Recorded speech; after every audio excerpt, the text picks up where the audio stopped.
Bem-vindos ao canal da Escola Diplomática Periférica. Tudo bem com vocês? Ó, o negócio até tremeu aqui, viu? Sabe por que que tremeu? Não porque eu bati na mesa, mas você sabe, vou te contar uma coisa. O YouTube, sim, o YouTube tá pedindo para que eu peça para vocês se inscreverem no canal, assinar não, ligar esse negócio da notificação para você não perder nenhum conteúdo da Escola Diplomática Periférica. Eu acho que se você me acompanha há algum tempo, sabe que eu nunca fiz isso, né? Não é do meu feitio. Não porque não tenha que fazer, eu tenho que fazer, não é por isso.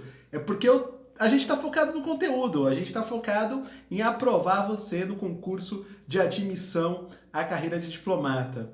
Agora, deixa eu lhe perguntar uma coisa antes de começar o conteúdo propriamente dito. Aqui entre nós, quantas vezes você já pensou em desistir dessa prova? Uma? Duas? Milhares de vezes? Precisamos conversar sobre isso, né? Porque afinal de contas, ó, toda vez que a gente para, demora um tempo para a gente voltar para o ritmo adequado. Repara que quando o edital sai, você tá na pilha toda, né?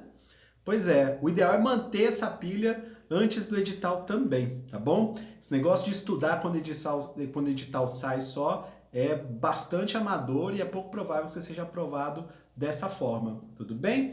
Então vamos encontrar uma motivação mais genuína, podemos até conversar sobre isso. A propósito, ó, 61 98 353 1869. Você me encontra lá, você encontra também o grupo do Zero Aprovação, que é essa playlist, e a gente precisa fazer esses ajustes que tem a ver com a sua performance, mas que não estão necessariamente no edital, não é mesmo? No edital não está lá quantas horas de estudo você tem. No edital também não consta se você está motivado ou se você está desmotivado ou desmotivada. Não consta. Mas consta o resultado final, né? No resultado final vai mostrar o seu resultado. E pensando no resultado, tenho certeza que você quer ser aprovado, tenho certeza que você quer ser aprovada. É por isso que a gente precisa trabalhar em rede. Esse trabalho é um trabalho de equipe e esse é o nosso convite para você participar do grupo do WhatsApp do Zero Aprovação. Você me manda aí uma mensagem, 6198 353 1869. Tá bom? Hoje a gente vai continuar dialogando com a banca de língua portuguesa. Lembrando que nós estamos num governo, melhor dizendo, de nova política externa, de uma virada de página substantiva da orientação tradicional da política externa. A gente não vai entrar no mérito se essa virada de página foi boa ou se foi ruim, mas você, diplomata, há de ter esses instrumentos para poder demonstrar ao examinador que você tem condições de ser diplomata de qualquer que seja o governo. Pensando nisso, pensando no diálogo então com as bancas examinadoras, então a gente não vai falar necessariamente do juízo de valor acerca da nossa política externa, porque para todo bom diplomata a nossa política externa é a melhor, né? Ainda que não seja, mas é a melhor, porque a gente precisa mostrar conhecimento. Isso não significa exatamente que a gente precisa ser idiota na hora de responder uma prova.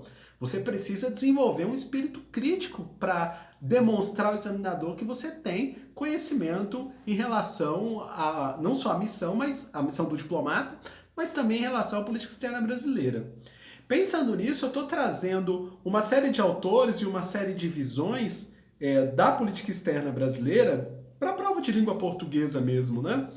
Para que a gente, primeiro, para que a gente absorva um conteúdo que a gente não está acostumado. Por exemplo, eu vou trazer um autor hoje, tá aqui, né, o embaixador intelectual do Brasil, que talvez vocês não estejam acostumados a assistir nas aulas de língua portuguesa e talvez nem nas aulas de história do Brasil. E por que eu estou trazendo ele? Estou trazendo ele porque você vai mostrar ao examinador, sobretudo em língua portuguesa, que você conhece a divergência, você conhece o debate no qual a política externa brasileira está inserida, que não é de hoje. A divergência está instalada no Instituto Rio Branco. Aliás, falando no Instituto Rio Branco, nosso embaixador intelectual do Brasil. Olha a provocação, olha a ousadia, senhoras e senhores, deste canal. Uma ousadia saudável, mas convenhamos, é uma ousadia. O embaixador intelectual do Brasil, acredite, está na lista dos desafetos do nosso embaixador mor, do pai da diplomacia brasileira, o Rio Branco. Sim, ele era um desafeto do Rio Branco, contemporâneo inclusive, e a gente vai conversar um pouco sobre ele hoje. Bem, quando a gente fala do embaixador intelectual do Brasil, a gente está falando de ninguém menos que Oliveira Lima, Manuel de Oliveira Lima, exatamente. O desafeto do Rio Branco mais conhecido, talvez para jogar aqui com os nossos vizinhos, você deve saber, é o Zeballos, né? Stanislau Zeballos, que inclusive é amigo era, né? Enquanto estiveram vivos, amigo do Oliveira Lima. Não confundir com Oliveira Viana, tá? Pensamento social brasileiro, que a gente vai conversar um pouco mais à frente. A gente está trazendo um pouco dessa visão dentro da casa, dentro do Itamaraty, que diverge das correntes mais tradicionais. Se eu pudesse dar uma arriscada aí, onde é que eu colocaria o Oliveira Lima?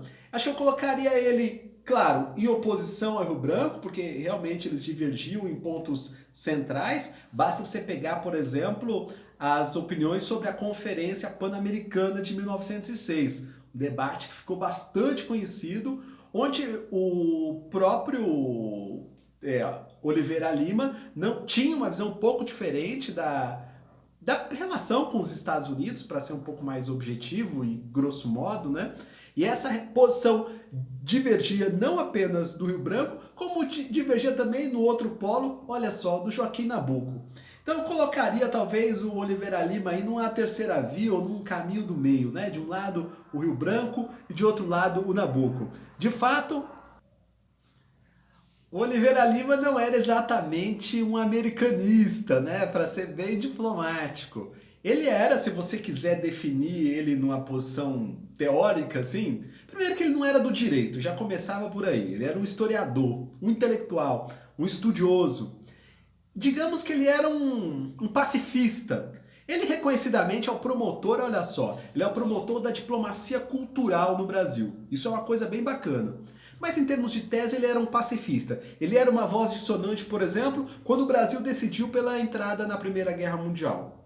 Ele foi voz dissonante também em outras batalhas. Ele, inclusive, ficou no ostracismo durante muito tempo no Itamaraty e, olha só, foi aposentado precocemente. Eu acho que vale a pena pesquisar o Oliveira Lima. Eu vou fazer 2 vídeos sobre ele, um pouco para trabalhar também com as teses que ele desenvolveu enquanto estudioso, enquanto diplomata, mas também como jornalista, como historiador. Ele publicou muito no estado de São Paulo na época, vocês sabem, né?